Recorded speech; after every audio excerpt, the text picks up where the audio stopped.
السلام علیکم، آداب عرض جی ڈیئر لسنرز، کہیے کیا حال احوال ہیں، کیسے ہیں آپ سب؟ دعا ہے، امید ہے سب خیریت سے ہوں گے۔ الحمدللہ میں بھی خیریت سے ہوں اور جناب ناول کی نیکسٹ ایپیسوڈ لے کر حاضر ہوں۔ ناول کا نام ہے خواب، خواہش اور زندگی، مصنفہ ہے رابعہ رزاق، قسط نمبر 9۔ اس دن اپنے بھائی سے بات کر کے بہت خوش ہوئے تھے۔ ایک مدت بعد ان کے چہرے پر اپنوں کی طرف سے طمانینت کے رنگ بکھرے تھے۔ وہ خوشی خوشی بیوی بچوں کو بتا رہے تھے، بھائی صاحب ہم سب سے ملنے کے لیے بے چین ہیں، اس بار سردیوں میں وہ پاکستان آئیں گے، ابا ان کے بچے بھی آئیں گے۔ سامیہ سے صبر نہیں ہوا تھا، بچے سارے اپنے گھر بار کے ہو گئے ہیں، سب سے چھوٹی ارم ہے، شاید اس کو لے آئیں، اور پتہ ہے تیری پھوپھی کا بھی پروگرام بن رہا ہے، پر ابھی فائنل نہیں ہوا، اس کی بیٹی کی شادی ہے عید پر، اس کے بعد ہی کچھ سوچے گی۔ انہوں نے تفصیل سے آگاہ کیا تو اماں کا چہرہ بھی اندرونی مسرت سے چمکنے لگا۔ خوش تو سامیہ بھی تھی مگر زیادہ نہیں، کوئی افسانوی سین کریٹ ہونے کا چانس ہی نہیں تھا۔ وہ کچن میں برتن سمیٹتے ہوئے ایک بار پھر خولا کے بارے میں سوچنے لگی، اس کی انٹرنیٹ فرینڈ خولا اور اس کے بھائی کی اولین پسند خولا۔ اب یہ خولا کہاں چلی گئی، اور بھیا بھی تو کچھ نہیں بتاتے، مگر جب سے وہاں سے آئے ہیں چپ چپ سے ہیں۔ کوئی نہ کوئی بات تو ضرور ہے، مگر کچھ بولیں بھی تو، اور میں پوچھوں گی تو ڈانٹ لازمی۔ وہ اپنی بے لگام سوچوں کے ساتھ چائے کا کپ لے کر خزیمہ کے کمرے میں پہنچ گئی تھی۔ اس کی نظریں حسب عادت کمپیوٹر اسکرین پر جمی تھیں اور سامیہ نے بھی جلدی سے ان باکس کا جائزہ لے ڈالا تھا۔ بھیا ایک بات پوچھوں، اب صبر نہیں ہوتا۔ وہ واقعی مشکل میں تھی۔ خزیمہ کے چہرے پر مدھم مسکراہٹ بکھر گئی۔ وہ اچھی طرح جانتا تھا کہ سامیہ کیا پوچھے گی، اور یہ بھی اچھی طرح جانتا تھا پوچھنے کے بعد چپ ہو کر بیٹھ جائے گی، پھر نہ کوئی سوال ہوگا اور نہ ہی کہیں سے بڑبڑاہٹ سنائی دے گی۔ پوچھو بچہ، جو کچھ پوچھنا ہے آج پوچھو، کل میرے پاس ٹائم نہیں، وہ فنی انداز میں بولا۔ بھیا آئی ایم سیریس، اس نے احتجاجاً کی بورڈ پر ہاتھ مارا۔ I am damn serious dear, آپ کو پتہ ہے مجھے کیا پوچھنا ہے، زیادہ ڈرامے نہ کریں اور مجھے پاگل نہ بنائیں، جلدی سے بتا دیں آپ کو خولا کیسی لگی۔ وہ بیچ کے سارے سوال گول کر کے صرف مطلب کی بات تک پہنچ گئی تھی، ہمیشہ کی طرح۔ اس کا مسئلہ بھی بڑا معصوم سا تھا، ناقابل علاج۔ سوچتی بہت کچھ تھی اور بولتے وقت سب بھول جاتی تھی سوائے آخری لائن کے۔ یہ بھی اس کی مہربانی تھی، اگر وہ آخری بات بھی بھول جاتی تو کوئی کیا کر سکتا تھا۔ میں تو خولا سے نہیں ملا اور نہ ہی ملنے کی کوشش کی، میں تو صرف اس کا فین ہوں، اس کی اچھی آواز کا، اچھی سوچ کا۔ وہ رسانیت سے بولا، اس کے چہرے پر کوئی تاثر نہیں تھا۔ یہ کب سے ہوا؟ سامیہ کے چہرے کو صدمے نے گھیر لیا تھا۔ میری پگلو، یہ تو ہمیشہ سے تھا، تم پتہ نہیں کیا کیا اب کہانیاں بنا لیتی ہو، کم رسالے پڑھا کرو۔ وہ خاصا سنجیدہ تھا۔ سامیہ اس کے سامنے سر پکڑ کر بیٹھ گئی۔ بھیا آئی ڈونٹ بلیو، اس کا اصرار خزیمہ کو بہت اچھا لگا تھا، اس لیے گہری سانس لے کر چائے کے کپ پر جھک گیا تھا۔ بھیا آپ مذاق کر رہے ہیں نا، آپ خولا سے ملے ہیں نا، آپ نے اس کو دیکھا ہے نا؟ وہ مان ہی نہیں سکتی تھی کہ جو کچھ ابھی خزیمہ نے کہا وہ سچ ہے۔ اس نے اپنے خوبرو بھائی کے چہرے پر ان شوخ رنگوں کی برسات ایک بار نہیں کئی بار دیکھی تھی جو خولا کے ذکر پر بکھر جاتی تھی۔ وہ اس سے سب کچھ چھپاتے ہوئے بھی کچھ نہیں چھپا پایا تھا۔ کبھی دھیرے سے ہنس پڑتا اور کبھی اس کو پاگل کہہ کر اپنے پاگل پن کا اعتراف بھی کر لیتا، لیکن آج تو وہ بالکل بدلا ہوا محسوس ہو رہا تھا۔ بجھا ہوا تو وہ اس دن سے تھا جس دن سے اسلام آباد سے واپس آیا تھا۔ پہلے تو سامیہ سفر کی تھکان اور گھر والوں سے پہلی بار دوری کا احساس سمجھ رہی تھی۔ اماں کا تو خیال تھا کسی نے اس کا وہاں خیال نہیں رکھا اس لیے مرجھا گیا ہے، لیکن سامیہ کو آج احساس ہو رہا تھا کہ کہیں کوئی گڑبڑ ہوئی ہے۔ بھیا کیا وہ کوئی حبشن یا ریڈ انڈین ہے؟ اپنی دانست میں اس نے معلومات کا اظہار کیا تھا، بھلا اور کیا مسئلہ ہو سکتا تھا؟ اور سامیہ کے اس سوال پر خزیمہ کے چہرے پر بے ساختہ مسکراہٹ بکھر گئی۔ وہ کوئی حبشن بھی ہوتی تو؟ اس کی نگاہوں میں کومل سے روپ والی، سجل سی ادا والی وہ دل ربا سی لڑکی آ گئی تھی جس کو دیکھنے کے بعد اس نے سوچا تھا زندگی میں اگر یہ نہیں تو کچھ نہیں، جس سے بات کرنے کے بعد اسے احساس ہوا تھا کہ اب تک جو جی لیا اس کا ملال نہیں، لیکن اب تو شرط زندگی یہ ہے۔ پھر جب وہ نظروں سے اوجھل ہو گئی تو اس کا دل چاہا بھاگتا ہوا اس کے پیچھے جائے اور کہے، دیکھو میرا دل کہتا ہے تم ہی وہ لڑکی ہو جس کی کھوج میں ایک عمر سے تھا، تم تو راستہ بھی ہو اور منزل بھی۔ تمہیں دل نے دیکھ کر کہا کہ تم تو حاصل دعا ہو۔ میں نے اتنی شدتوں سے نہ کبھی کسی کی تمنا کی اور نہ ہی کسی کو اپنی سوچوں میں جگہ دی۔ تمہاری آواز کے تاروں نے دل کو چھیڑا تھا اور آج جب نگاہوں نے تمہارے سجیلے روپ کو چھوا ہے تو دل انوکھی سی ضد پہ آمادہ ہو گیا ہے۔ وہ صرف اور صرف تمہاری دسترس میں جانا چاہتا ہے، تمہاری رضا سے۔ مگر پھر اسے جلد ہی پتہ چل گیا کہ نئی نویلی چاہت کو قبولیت کا اعزاز نہ ملے تو ساری عمر کا ساون کیسے دل کی زمین پر ٹھہر جاتا ہے۔ مہربان سایہ دار بادل اپنے ساتھ کسی طوفان کی گھن گرج لے آتے ہیں اور لمحوں میں خوش رنگ خوابوں کے محل تاراج ہو جاتے ہیں۔ اس نے کہا تھا میں آلریڈی کمیٹڈ ہوں۔ اس کی آنکھوں اور چہرے پر یہ سب کہتے ہوئے گہری اجنبیت کے سائے تھے۔ وہ چند لمحوں کے لیے ساکت ہوا اور پھر کچھ بھی کہے بغیر پلٹا تو قدموں میں صدیوں کی تھکن اتر آئی تھی۔ وہ تو ابھی صرف میری زندگی کے دریچوں میں روشنی کی نوید بن کر اتری تھی۔ ابھی تو اجلی خواہشوں اور گلاب خوابوں کا سلسلہ شروع ہونے کو تھا اور سارے خواب بکھر گئے، سارے روشن منظر اندھیروں کی صفاقیوں میں اتر گئے۔ شاید ساری غلطی اسی کی تھی، وہ کیوں گماں کو حاصل سمجھ بیٹھا تھا۔ سوچ کی مضبوط تنابوں سے گھروندہ بناتے ہوئے یہ بھی نہ سوچا کہ تیز آندھیاں حقیقتوں کے نشان مٹا دیتی ہیں۔ یہ تو پھر انجانے خوابوں کے گھروندے تھے۔ اس نے گہری خاموشی کے بعد سر اٹھایا۔ سامیہ ابھی بھی حیران نگاہوں کے ساتھ جواب کی منتظر تھی۔ وہ کسی کے ساتھ کمیٹڈ ہے۔ اوہ، اس کی آنکھوں میں تعصب، الجھن اور پھر ملال کے آثار نمودار ہونے لگے۔ بھیا، آپ اس سے ملے؟ ہاں، میری قسمت نے مجھے اس سے ملایا، سرے راہ اتفاقاً۔ کیسی ہے وہ؟ اس کا اشتیاق فطری تھا۔ وہ ہنس پڑا۔ پاگل، اب جیسی بھی ہے ہماری کچھ نہیں ہو سکتی، اس لیے یہ چیپٹر کلوز کر دو، کوئی اور بات کرتے ہیں۔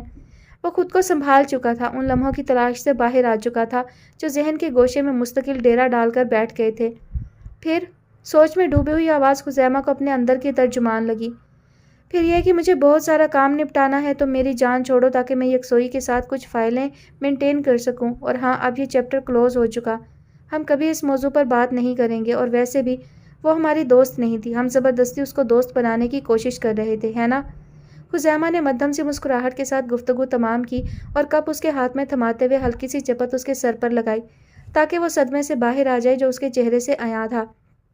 دونوں بہن بھائی جذباتیت میں ایک دوسرے کا پرتو تھے۔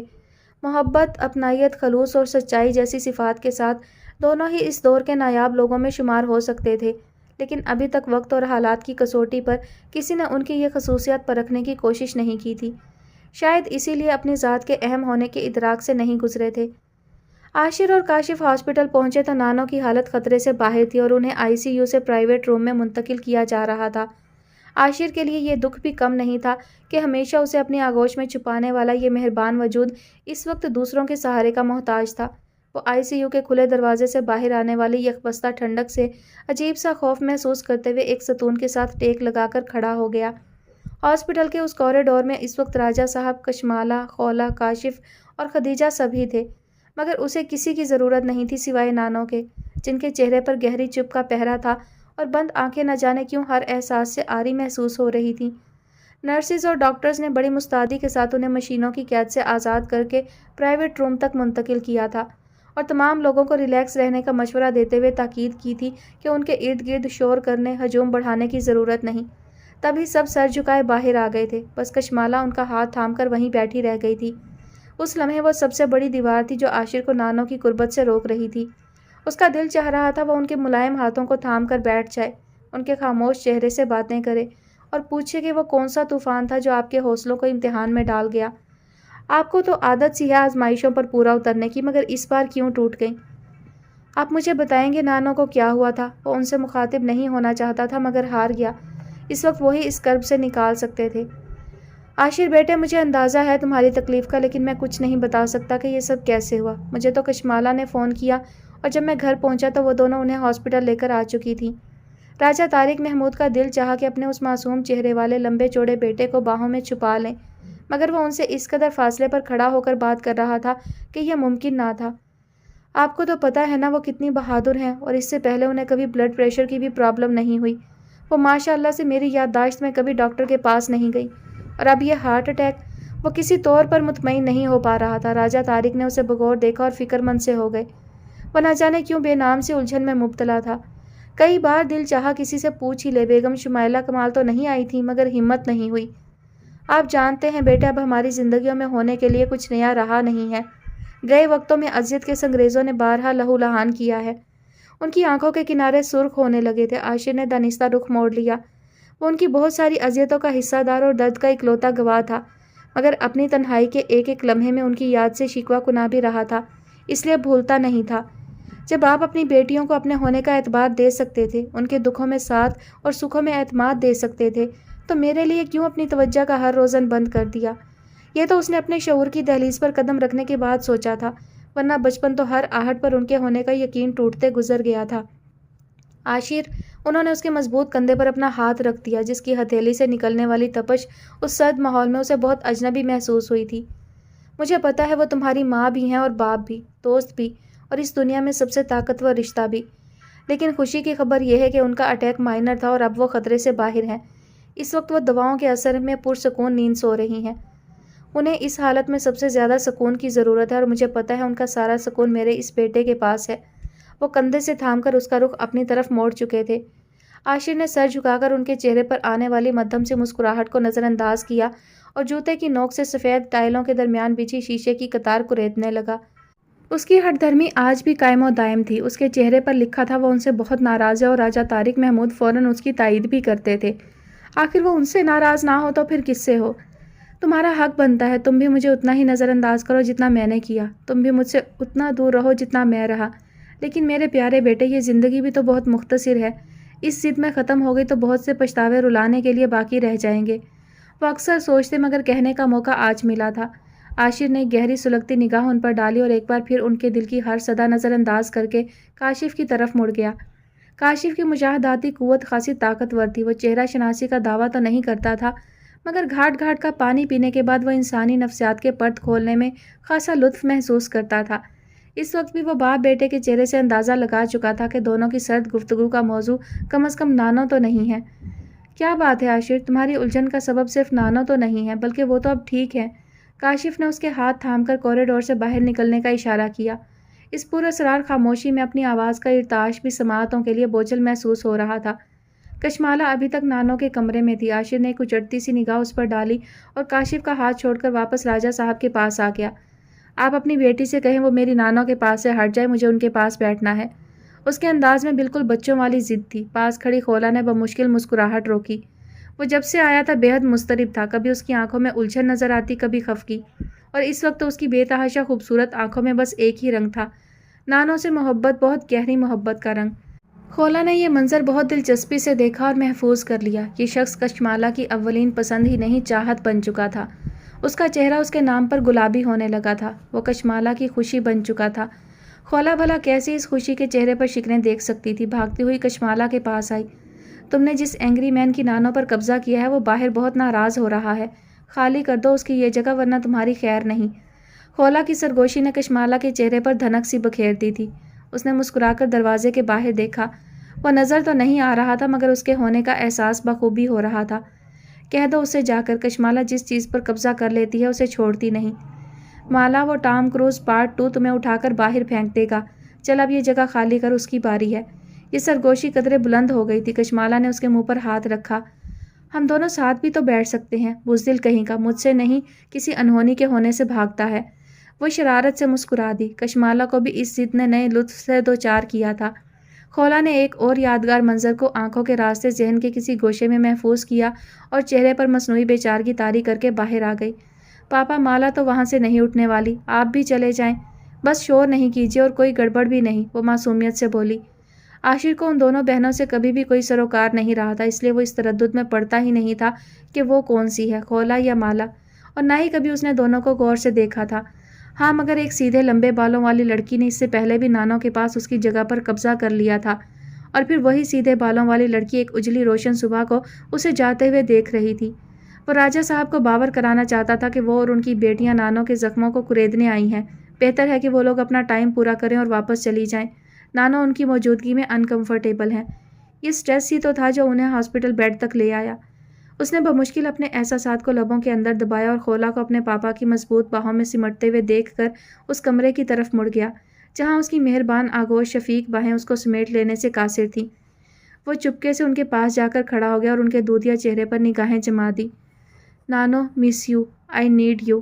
اس کے لبوں سے ان جملوں کی تکرار اتنی خوبصورت لگ رہی تھی کہ کشمالہ سانسیں روک کر اس کی طرف متوجہ ہو گئی۔ سرخ و سفید رنگت کشادہ پیشانی پر اس کے ہونے کی الجھن اور اس کے چہرے کا سب سے خوبصورت حصہ اس کی آنکھیں، ہر طرف سے بے نیاز صرف اپنی نانو پر مرکوز، جس کا فائدہ اٹھاتے ہوئے وہ بغور اسے دیکھ رہی تھی، اور اسے دیکھنا بھی تو خود پر ظلم کرنے سے کم نہیں تھا۔ کبھی دل کن پٹیوں میں دھڑکنے لگتا اور کبھی ہتھیلیوں سے شرارے نکلنے لگتے، اور اسی تپش کی شدت اپنے چہرے پر محسوس کر کے عاشر نے اچانک نگاہوں کا زاویہ بدلا تھا۔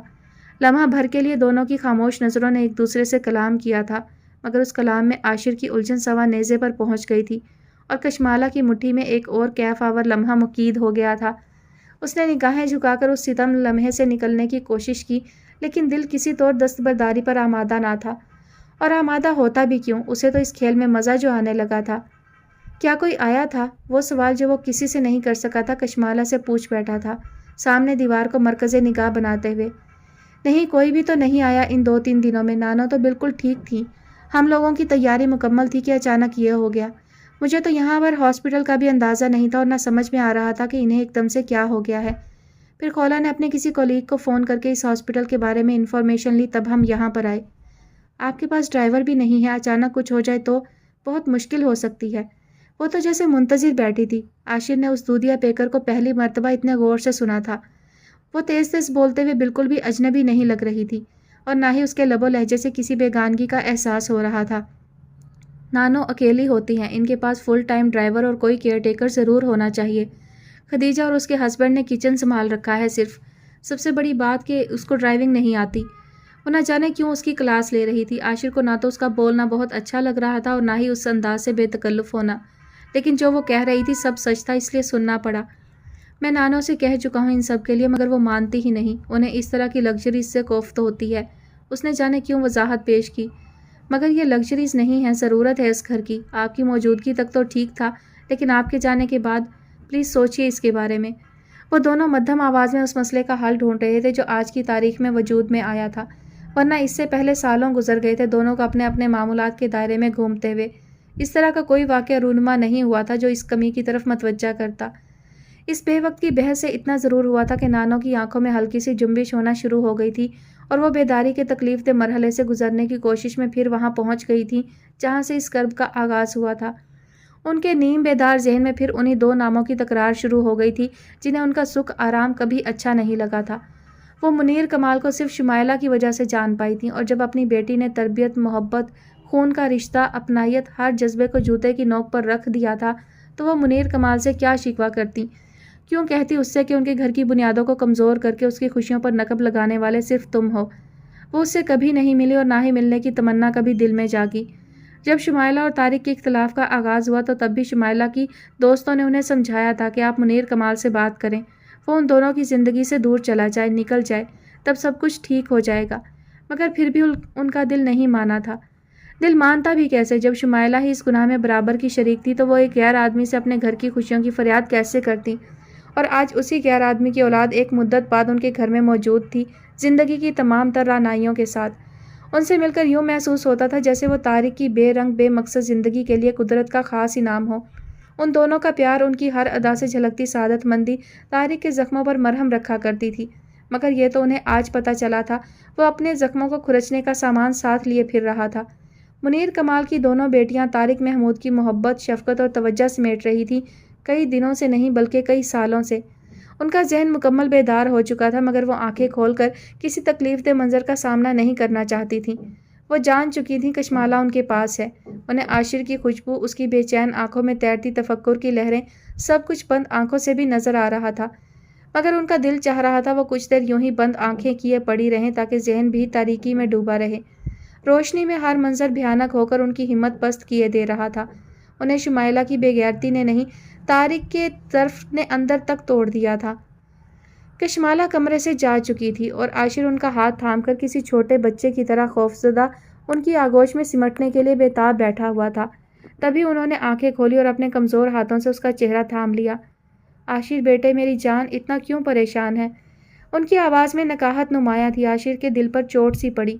وہ ان کے اس انداز کا عادی نہیں تھا۔ وہ یا تو ان کی باروب آواز میں ڈانٹ سنتا تھا یا پھر والہانہ لہجے کی گرمی محسوس کر کے اپنے لمبے چوڑے وجود کے ساتھ ان کی آغوش میں سمٹ جاتا تھا۔ نانو، آپ نے مجھے ڈرا دیا تھا۔ آپ کی آنکھیں بند تھیں اور میری سانسیں، اس کی بے چینی اس کے ہر عضو سے عیاں تھی۔ زبردستی مسکرا دیں دھیرے سے۔ بوڑھی ہو گئی ہے تیری نانو، تھک گئی ہے بہت۔ ابھی تو اس طرح کے جھٹکوں کا آغاز ہے۔ جانتا ہے درخت جتنا سایہ دار اور تناور ہوتا چلا جائے، اندر سے بھربھرانے لگتا ہے، اور پھر ایک دن تیز آندھی اسے گرا دیتی ہے۔ نانو پلیز، میں ہر طرح کے طوفان کا رخ بدل سکتا ہوں جو آپ کی طرف آئے۔ آپ بس جلدی سے چیئر اپ ہو جائیں، ہم گھر چل رہے ہیں۔ وہ اس کے سرمئی بالوں میں نرمی سے انگلیاں چلانے لگا۔ نانو نے اس بار اذیت سے بھاگنے کے لیے نہیں بلکہ سکون کو اپنے اندر محسوس کرنے کے لیے آنکھیں موند لی۔ ان کی تمام عمر کا حاصل، عاشر عباس اور اس کی ذات سے وابستہ خوشیاں اور کامیابیاں ہی تو تھیں۔ وہ اپنے سارے دکھ، سارے بے درد لمحے ایک طرف رکھ کر اس کی پورے اعتماد، کامیاب اور خوشگوار زندگی کے لیے جب ڈھال بنی تو انہیں گویا جینے کا مقصد مل گیا تھا۔ طارق کہتا تھا، ایک مقصد آپ کے پاس ہے اور ایک مقصد کے تحت میں جی رہا ہوں۔ مجھے کسی ساتھ کی تمنا نہیں، ہماری زندگی میں اب کسی کی گنجائش نہیں۔ ان کی آنکھوں کے کنارے بھیگنے لگے۔ منیر کمال، اللہ تمہیں ذلیل و رسوا کرے، اور شمائلہ تم تو رسوا زندگی جی رہی ہو۔ مرنے سے پہلے اپنے گناہوں کی توبہ کی مہلت ملے تو گنوانا مت، شاید کہ تمہاری عاقبت سنور جائے۔ ان کا دل بین کر رہا تھا اور آنکھیں درد کے پانی میں ڈوب کر اپنے ارد گرد سے بے نیاز ہو چکی تھی۔ انہوں نے ذرا سا گردن گھما کر عاشر کی جانب سے رخ موڑا اور پھر مدھم سی آواز میں کہا، جا اپنے باپ کو بلا لا، وہ میرے کچھ نہیں لگتے، آپ مت مجھے یہ کاغذی رشتہ یاد دلایا کریں۔ کاغذی رشتہ تو مانتا ہے نا، اور پھر وہ بھی میرا بیٹا ہے، اس لیے تیرا کچھ تو لگتا ہے نا۔ آپ ہی رکھیں ان سے ہر رشتہ اور مجھے ان سے دور۔ وہ آج بھی اپنی ضد پر قائم تھا، یا پھر یہ ضد کشمالہ اور خولا کی موجودگی میں زور پکڑ گئی تھی۔ وہ اس کے مزاج کا ہر رنگ سمجھتی تھی، اس لیے کسی بات پر توجہ نہ دی۔ اچھا، میں خود ہی بلا لاتی ہوں، باہر ہی تو ہوگا نا۔ انہوں نے گویا اٹھنے کی کوشش کی۔ نانو آپ بھی۔ وہ یکدم ان کے کندھے کو نرمی سے سہارا دیتے ہوئے کھڑا ہو گیا۔ بھیجتا ہوں، پتہ ہے مجھے وہ آپ کا بہت لاڈلا بیٹا ہے، بہت پیار کرتی ہیں آپ اس سے۔ میرے حصے میں تو بچا ہوا ہی آتا ہے، پہلے تو وہی آپ کی زندگی ہے۔ کس قدر معصوم شکوے تھے اس کے ان کی نظروں میں۔ وہ 9-10 سال کا عاشر گھوم گیا جو ماں اور باپ دونوں سے دستبردار ہونے کا اعلان کر کے ان کے پاس چلا آیا تھا۔ مجھے صرف نانو چاہیے۔ تبھی اس کی خوشیوں کی خاطر طارق محمود نے یہ وقتی جدائی کا سودا منظور کر لیا تھا تاکہ وہ یکسوئی کے ساتھ اپنے تعلیمی مدارج طے کر لے۔ شمائلہ نے تو خیر اس پر حق جتانے کی کوشش بھی نہیں کی تھی۔ اس نے راجہ طارق محمود سے آزادی مانگی تھی، نئی زندگی جینے کے لیے، اور راجہ طارق محمود نے عاشر عباس۔ سو یہ سودا بغیر کسی جھگڑے کے طے پا گیا تھا۔ رات قطرہ قطرہ کر کے پگھل رہی تھی۔ کمال ولا کے ایک کونے میں سعدیہ کی زندگی کی بھیانک رات اس کے اعصاب منجمد کیے دے رہی تھی، اور دوسرے کونے میں دن کا سما تھا۔ رات کا وہ شور بیت چکا تھا جب جلتی بجھتی روشنیوں میں محض ڈانس کا دور چل رہا تھا۔ اب ساری روشنیاں گل کر دی گئی تھیں۔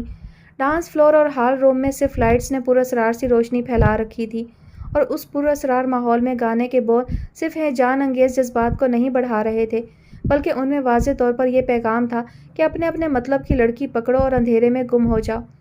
اف، یہ اندھیرا، یہ تاریکی، کون جانتا ہے رات کی اصل تاریکی اور اس تاریکی کا بھیانک روپ ان روشن راہداریوں والے کشادہ گھروں میں کتنا واضح ہوتا ہے۔ کم از کم سعدیہ آج سے پہلے یہ سب کچھ نہیں جانتی تھی، اور نہ ہی اس نے کبھی کسی فلم میں اس طرح کے مناظر کو اس انجام تک پہنچتے دیکھا تھا۔ اور انجام، وہ تھرا اٹھی تھی۔ پوری آنکھیں کھول کر اس نے نیم تاریک کمرے میں کوئی ایسا روزن تلاش کرنے کی کوشش کی جو اسے باہر کا راستہ دکھا دیتا، نئی زندگی کا پتہ بتا دیتا، مگر کمرہ ساؤنڈ پروف بھی تھا اور تمام دروازے کھڑکیاں لاکڈ تھے۔ وہ دیوانوں کی طرح ایک ایک کونا نوچ رہی تھی، چیخ رہی تھی، مگر اس ہنگامے میں اس کی دردناک چیخوں کی پکار کون سنتا؟ پتہ نہیں آج کی اس رات نے اور کیا کیا ظلم کرنا تھا اور کون کون سے روپ دکھانے تھے۔ وہ بے بسی کی انتہا پر پہنچ کر اپنے ہی بال نوچنے لگی تھی، اپنا چہرہ پیٹ پیٹ کر رونے لگی تھی۔ دراصل اظہر کا اصل روپ سامنے آ جانے کے بعد اپنا پہلا روپہلا خواب بکھر جانے اور پھر بھرم ٹوٹ جانے کا صدمہ اتنا شدید تھا کہ وہ سرمد احمد بخاری کا ساتھ انجوائے کرنے کی سرشاری سے تھوڑی دیر کے لیے ہی محظوظ ہو پائی۔ پھر جب تصور کی آنکھ نے اسے مستقبل کا بھیانک چہرہ اور اس رات کا بدترین انجام دکھایا تو اس کی ہمت جواب دے گئی۔ اظہر کو جلانے کا حوصلہ ٹوٹ گیا، اس سے بدلہ لینے کی خواہش دھوئیں کے مرگولوں اور شراب کے بھبکوں میں ڈوب گئی۔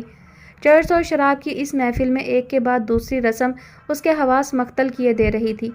جس لمحے وہ سرمد بخاری کے کندھے سے بے ہوش ہو کر جھول گئی تھی، اس لمحے اس نے اظہر کو ایک نیم برہنہ لڑکی کے ساتھ جذب ہوتے دیکھا تھا۔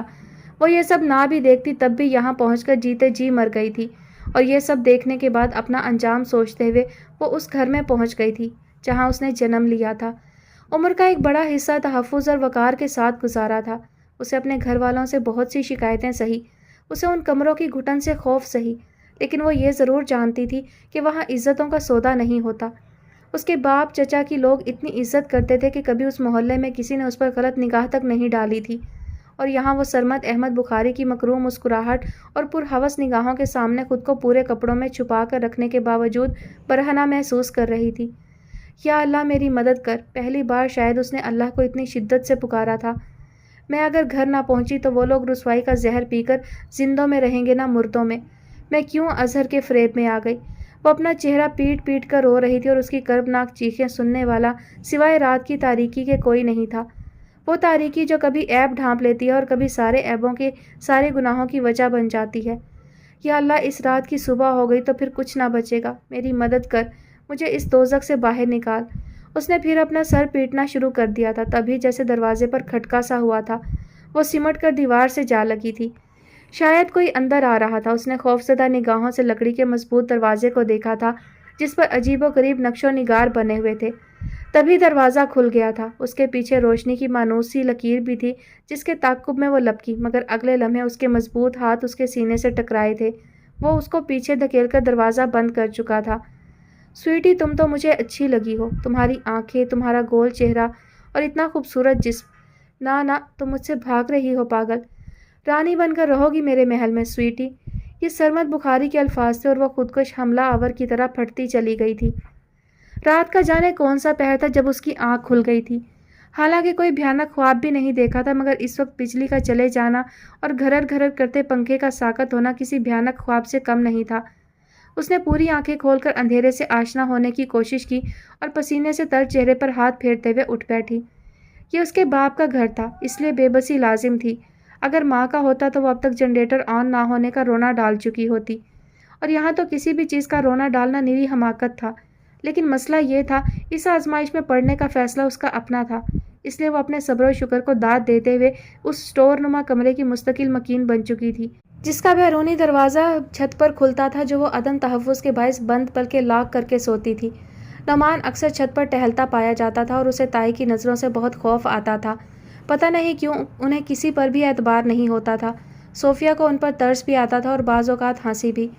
گرمی اور حبس کے باعث سانس لینا محال تھا۔ اس نے پانی کی بوتل منہ سے لگاتے ہوئے دروازے کی طرف بے چارگی سے دیکھا۔ اس کمرے میں ہوا اور روشنی کا واحد ذریعہ یہ دروازہ ہی تو تھا۔ یہ کمرہ اپنے سائز کے حساب سے کھڑکی کا متحمل ہو بھی نہیں سکتا تھا۔ وہ پانی پی کر اٹھ کھڑی ہوئی۔ دروازہ کھولے بغیر کوئی چارہ نہیں تھا۔ گو کہ چھت پر بھی حبس تھا، ہوا بالکل بند تھی، لیکن اس کمرے کی گھٹن سے تو بہتر ہی تھا۔ وہ اپنے موبائل کی روشنی کو سہارا بنا کر باہر آ گئی۔ سناٹے میں صرف کتے اور بلیوں کے لڑائی جھگڑے فضا کو مرتعش کر رہے تھے۔ اس نے نیند کے بوجھل پن کو ختم کرنے کے لیے 2-3 گہرے سانس لیے اور موبائل کی اسکرین کو روشن کر کے ان میسیجز کا جائزہ لینے لگی جو اس کے سونے کے بعد موصول ہوئے تھے۔ سب سے آخری میسیج شجاع کا تھا۔ وہ بے ساختہ مسکرا دی۔ میری چڑیا کو بہت جلدی نیند آ گئی، کیوں؟ کبھی چڑیا، کبھی بلی، کبھی بندریا، میں انسان بھی تو ہوں۔ اس نے جوابی پیغام ٹائپ کیا اور بھیجنے سے پہلے صرف ایک لمحے کو سوچا۔ میں بھی تو جاگ گئی ہوں، وہ کیوں سوتا رہے؟ مسکراہٹ گہری ہو گئی تھی اور چند لمحوں بعد ہی اس کے موبائل کی وائبریشن شروع ہو گئی تھی۔ اسکرین پر شجاع کا نام بلنک کر رہا تھا۔ اس نے یس کا بٹن پش کیا اور موبائل کانوں سے لگا لیا۔ دوسری طرف شجاع نے لیٹے لیٹے موبائل تکیے پر رکھ کر کان اس کے قریب کر لیے تھے اور وہ گہری نیند میں تھا، مگر میسیج بیل کی سریلی سی آواز نے شعور کے دروازے پر دستک دی تھی کہ رات کے اس پہر اس کی زندگی میں اپنی توجہ کے رنگ شامل کرنے والی صوفیہ کے علاوہ کوئی نہیں ہو سکتی۔ اس نے تقریباً بند آنکھوں سے میسیج پڑھا تھا اور اب انہی بند آنکھوں میں اس کا چہرہ سمو کر وہ نیند سے بھاری بوجھل آواز میں اس سے مخاطب تھا۔ جانا، آر یو اوکے؟ صوفیہ کی سماعتوں میں رس گھلنے لگا تھا۔ یس آئی ایم اوکے، بٹ مجھے نیند نہیں آ رہی، لائٹ جو چلی گئی ہے۔ ارے بابا جنریٹر آن کر لو، وہ جھنجھلا کر بولا۔ کہاں سے آن کر لوں، یہاں یہ عیاشی نہیں، وہ روٹھے روٹھے لہجے میں بولی تو شجاع کے سارے ہی حواس بیدار ہو گئے۔ اس نے پوری آنکھیں کھول کر ٹائم دیکھا، 3 بج رہے تھے۔ وہ اے سی کی خنکی میں اچھی خاصی موٹی چادر لپیٹے پرسکون نیند کے مزے لے رہا تھا اور صوفیہ کو گرمی نے ستایا ہوا تھا۔ دل پر ایک بوجھ سا آن گرا تھا۔ وہ چادر پرے کھسکا کر اٹھ بیٹھا۔ صوفی، تم کہاں پر ہو؟ سب لوگ سو رہے ہیں یا جاگ رہے ہیں؟ مجھے کسی کا کچھ نہیں پتا، میں چھت پر ہوں، میرا کمرہ چھت پر ہے اور یہاں میرے علاوہ کوئی نہیں ہوتا۔ وہ رنجیدہ سی ہو چلی تھی اور شجاع کو اس کے لہجے کی اوس اپنے ارد گرد محسوس ہو رہی تھی۔ پاگل احمق، کیوں چھت پر اکیلی سوتی ہو؟ ان گلی محلوں کے گھر بھی کتنے انسیکیور ہوتے ہیں۔ بس کرو یہ حماقتیں، صبح پہلی فرصت میں واپس آ جاؤ، میں گاڑی بھجوا دوں گا۔ وہ تشویش میں مبتلا ہو گیا تھا اور اس کا مطالبہ بھی شروع ہو گیا تھا۔ صوفیہ نے موضوع بدلنے میں ہی عافیت جانی، ورنہ گاڑی پو پھٹتے ہی شجاع سمیت اس گھر کے دروازے پر ہوتی جہاں ابھی اسرار کے در کھلنے باقی تھے۔ کوئی کہتا تھا اس کی ماں یہ گھر چھوڑ کر چلی گئی تھی، تب اس کے باپ نے تڑپ تڑپ کر جان دے دی۔ کوئی کہتا تھا، بلکہ جتلاتا تھا بار بار، کہ اس کی ماں ایک بے وفا عورت تھی، اپنے شوہر کی بیماری کا بوجھ نہ سنبھال سکی، اور جانے کیوں اس کے باپ کی موت بھی معمہ ہی تھی، انہیں کینسر تھا یا کوئی اور بیماری۔ اس سوال کا جواب کوئی بھی تسلی بخش انداز میں نہیں دیتا تھا۔ بیماریوں کے علاج بھی ہوا کرتے ہیں، مگر تمہاری ماں نے تمہارے باپ کو بے یار و مددگار چھوڑ دیا۔ ہم نہ ہوتے تو جانے کتنی بھیانک موت مرتا۔ ایک بار تائی نے تعصف اور تلخی سے بھرپور لہجے میں کہا تھا، اور وہ اندر تک سلگ گئی تھی، مگر اس کے پاس اپنی ماں کی صفائی کے لیے دلائل نہیں تھے، اسی لیے چپ چاپ پی گئی کسی مناسب وقت کے انتظار میں۔ وہ مناسب وقت جانے کب آنا تھا، تب تک وہ یہاں کی گرمی، تلخی اور بے ترتیب شب و روز پر جھنجھلا جھنجھلا کر ہی ختم ہو جاتی۔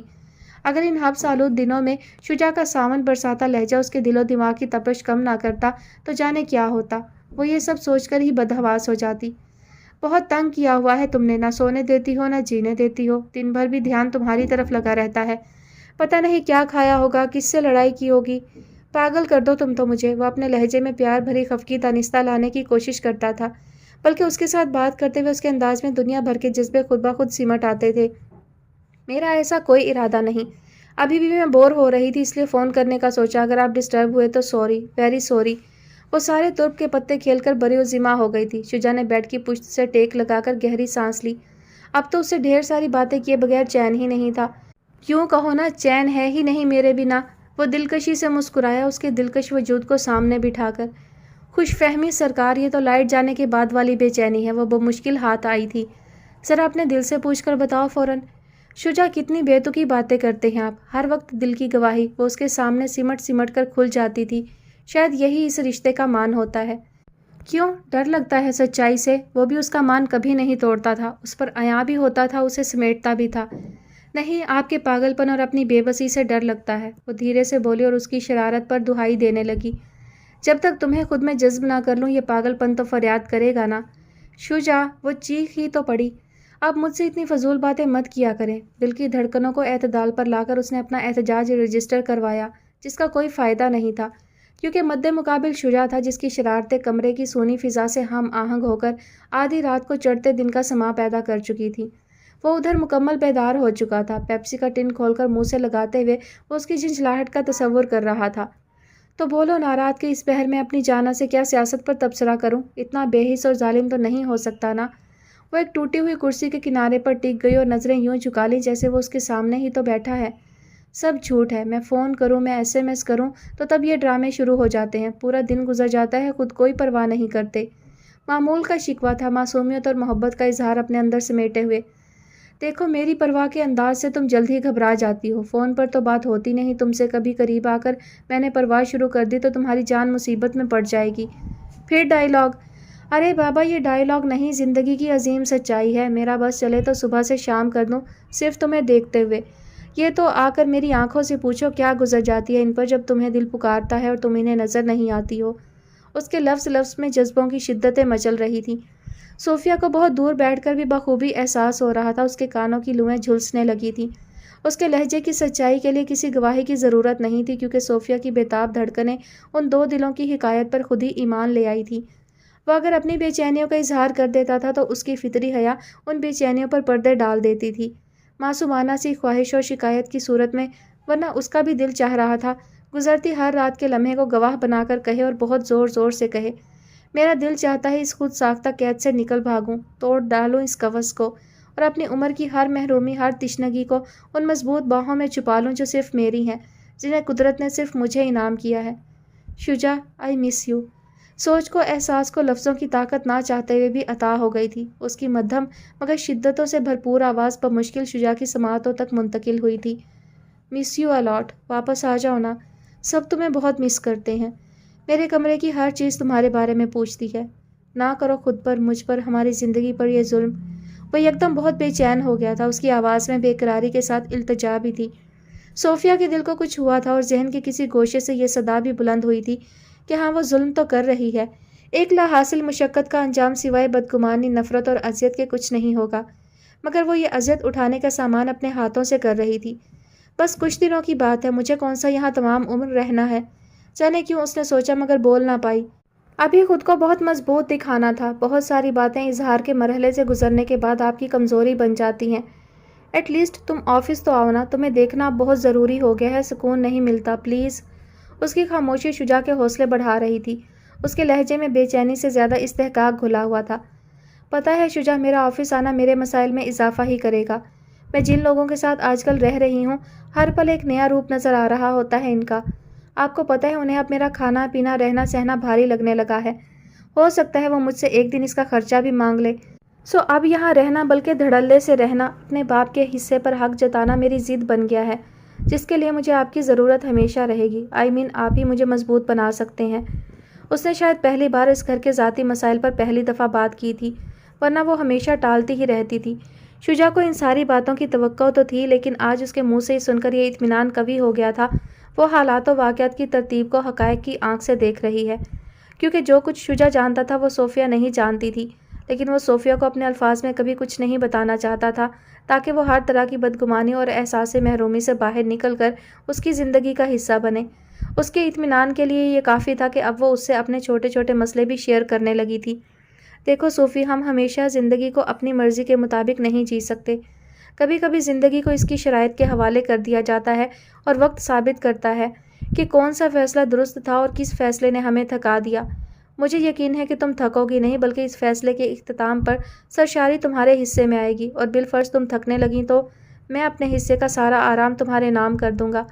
صوفی، یہ جو محبت ہوتی ہے نا، یہ اظہار سے زیادہ ان رویوں کی محتاج ہوتی ہے جو ہم ایک دوسرے کی زندگی کو سہل بنانے کے لیے روا رکھتے ہیں۔ پتہ ہے صوفی، کبھی کبھی ہم خود اپنے لیے نایاب ہوتے ہیں، خود کو دستیاب نہیں ہوتے، مگر یہ جو دل سے جڑے رشتے ہوتے ہیں نا، یہ خود ہمک کر دامن جکڑ لیتے ہیں، اور پھر من و تو کا فرق مٹ جاتا ہے۔ ہمارا دل فوراً گواہی دینے لگتا ہے کہ کون کس کی چاہ کر رہا ہے۔ وہ اپنی بھاری آواز اور مضبوط لہجے میں زندگی کا ساز سنا رہا تھا۔ اس نے اپنی خوش بختی پر تشکر کے لیے بے ساختہ آسمان کی طرف نگاہ اٹھائی تھی۔ یہ سچ ہی تو تھا، ان دونوں کے درمیان قربتوں اور رابطوں کا تسلسل قائم ہی نہیں ہو پایا تھا، مگر دل نے بارہا اس جادوئی احساس کی گواہی دی تھی کہ وہ دونوں ایک دوسرے کے اندر سانس لینے لگے ہیں۔ شجاع، مجھے تو آپ کی طرح اچھی باتیں بھی نہیں آتی، مجھے تو بس اتنا پتہ ہے کہ جب میں تھکنے لگتی ہوں، اس ناپسندیدہ ماحول میں جھنجھلانے لگتی ہوں، تو آپ کے ہونے کا احساس مجھے خوشبوؤں کی دنیا میں لے جاتا ہے۔ وہ مدھم سے انداز میں اپنی چاہت کا یقین دلاتے ہوئے سر تا پیر پسینے سے بھیگ گئی تھی۔ وہ نہ شجاع کی طرح بہت زیادہ بول سکتی تھی اور نہ اس کی طرح جذبوں کی شدتوں کو بلا وجہ عیاں کر سکتی تھی، لیکن جدائی کے اس مرحلے سے گزرتے ہوئے اتنا ضرور جان گئی تھی کہ یہ جو شوق و شنگ زندگی سے بھرپور باتیں کرنے والا دلربا سا شخص ہے، وہ کسی مہربان سایہ دار بادل کی طرح جب جب اس کی زندگی پر اپنی شدتوں کی بارش برسائے گا، وہ سیراب ہونا شروع ہو جائے گی۔ اس کی ذات کا صحرا کسی نخلستان کا روپ دھار لے گا۔ وہ تھوڑی دیر پہلے جس گھٹن اور حبس سے تنگ آ کر زندگی سے بیزار ہونے کا اعلان کر رہی تھی، اس وقت وہی زندگی اسے بہت قیمتی اور بامقصد لگ رہی تھی۔ ہے تو پاگل پن، مگر کیا کیا جائے، اب تو ہو گیا نا۔ یہی کچھ سوچ رہی تھی اور شجاع لفظوں میں بیان کر رہا تھا۔ وہ بے اختیار ہنس پڑی، رات کے سناٹے کو توڑتی بے ریا شفاف ہنسی، جیسے چاند بادل سے نکل کر چاندنی بکھیرنے لگا ہو۔ شجاع نے یہ منظر پوری جزیات کے ساتھ محسوس کیا تھا۔ اس کو کہتے ہیں دوریوں میں قربت کا احساس۔ اب سنسان راتیں اتنا تنگ نہیں کرتی، پتہ ہے کیوں؟ وہ مسکرا دیا تھا اس کے تصور سے مخاطب ہو کر۔ کیوں؟ وہ جانتی تھی کوئی انوکھی بات ہی ہوگی۔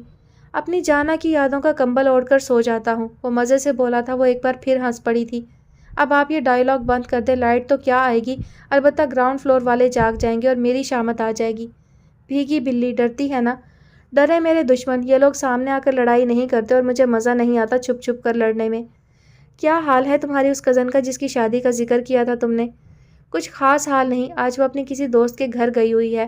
مجھ سے تو وہ بات کرتی نہیں، البتہ میں نے اسے سنا تھا کسی سے بات کرتے ہوئے، لیکن مجھے تو کوئی گڑبڑ لگتی ہے۔ اس لڑکے کے گھر والے آئے تھے اور تائی کچھ عجیب سی باتیں کر رہی تھی، ہماری ذات برادری کے نہیں، ہمارے شریف خاندان سے ان میراثیوں کا کیا واسطہ؟ شجاع، یہ میراثی بھانڈ ٹائپ کے لوگ کیا ہم سے بہت الگ ہوتے ہیں؟ کیا وہ ہم سے رشتے ناتے نہیں کر سکتے؟ وہ عجیب سی کشمکش میں تھی، ایک طرف سعدیہ سے ہمدردی بھی تھی اور دوسری طرف اس کی پسند اور فیصلے پر افسوس بھی۔ دیکھو صوفی، یہ جو ذات برادری قبیلہ خاندان کا ٹیگ ہوتا ہے نا، ہم اس سے مکمل طور پر انحراف نہیں کر سکتے۔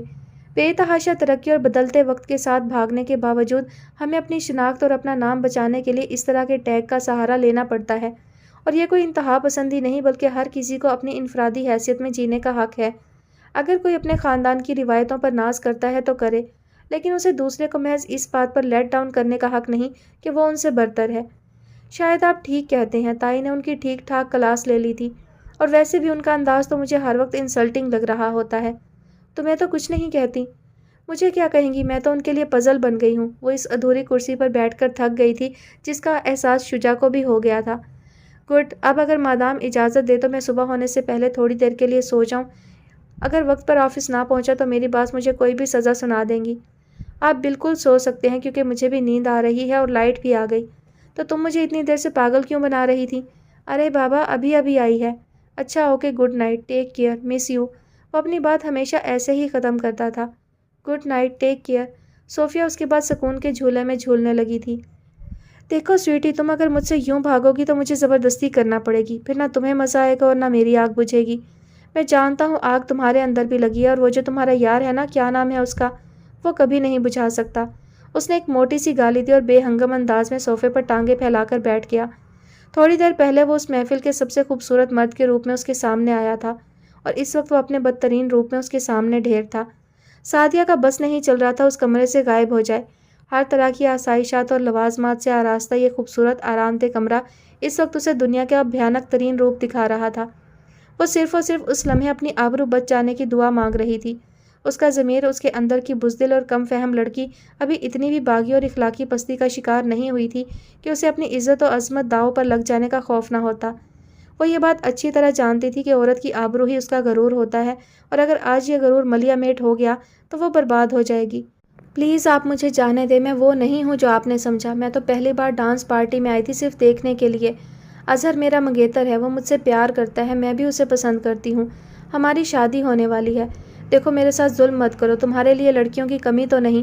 اس نے اچانک چیخ کر کہا اور پھر اس کے سامنے ہاتھ جوڑ کر کھڑی ہو گئی، چہرے پر بے بسی، آنسو، خوف، وحشت، کیا کچھ نہ تھا۔ سرمد بخاری ایک زوردار کہکہا لگا کر کھڑا ہو گیا اور اس کا کہکہا بھی ایسا تھا کہ سعدیہ کا دل پتے کی طرح لرزنے لگا۔ یا اللہ، میں کس مشکل میں پھنس گئی، تو ہی میری مدد فرما۔ آج وہ بہت بے قراری سے اللہ کو یاد کر رہی تھی، ورنہ تو اسے اللہ سے اکثر شکوے ہی رہتے تھے، یہ نہیں دیا، وہ نہیں دیا، یہاں کیوں پیدا کر دیا، ساری دنیا کے پاگل ہماری جھولی میں ڈال دیے۔ دیکھیے آپ مجھے جانے دیں، میں تو اب اظہر کی شکل بھی نہیں دیکھنا چاہتی۔ آپ مجھے اچھے آدمی لگے تھے اس لیے آپ کے ساتھ بات بھی کر لی تھی، پلیز میری بات سن لیں، مجھے جانے دیں۔ وہ مستقل یہی کہہ رہی تھی۔ اس کے بے ربط جملے ہچکیوں میں ڈھل گئے تھے۔ سرمد احمد بخاری بغور اسے دیکھ رہا تھا، ورنہ بہت عرصے سے وہ صرف عورت دیکھتا تھا، اس کا چہرہ نہیں۔